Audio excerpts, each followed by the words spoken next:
घड्याळामध्ये किती काटे असतात, त्यामध्ये तास काटा, सेकंद काटा, मिनिट काटा तो कसं काम करतो याविषयी सविस्तर माहिती आपण मागील तासाला घेतली होती. पण या कालमापनावर आधारित शिष्यवृत्ती परीक्षेसाठी सुद्धा भरपूर प्रश्न विचारले जातात आणि ते कशा प्रकारचे प्रश्न असू शकतात हे आपण आज अभ्यासणार आहोत. तत्पूर्वी मला काही प्रश्नांची उत्तरं द्यायची, सर्वांनी देणार सर्वांना?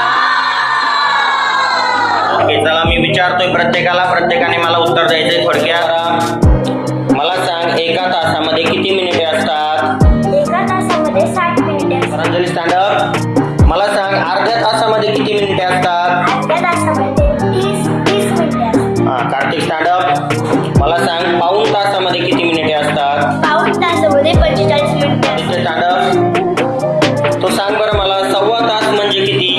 1 तास आणि पाऊण तास. सव्वा तासाची किती मिनिटं होतात?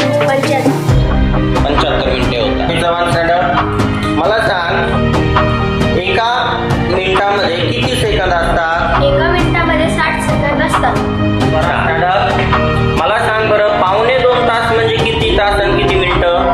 पावणे 2 तास म्हणजे 1 तास आणि 45 मिनिट. 1 तास आणि 45 मिनिटं. छान. चला विद्यार्थ्यांनो, आपण मागच्या तासाची उजळणी करून घेतली. आता प्रत्यक्ष या घड्याळावर आधारित प्रश्न सॉल्व्ह करण्याची वेळ आली. आहात सर्व तयार? विद्यार्थी मित्रांनो, कालमापनावर घड्याळ या घटकांतर्गत या ठिकाणी आपण आज प्रश्न पाहणार आहोत.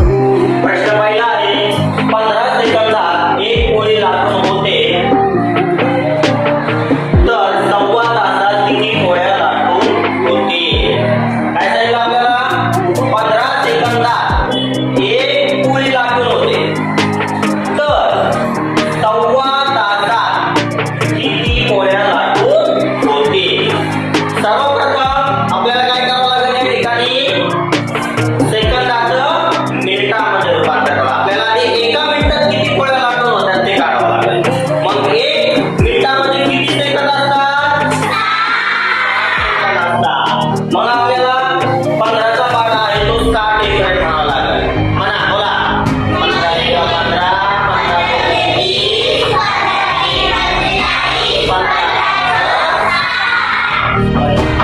15 भागिले 60, 15 चोक 60.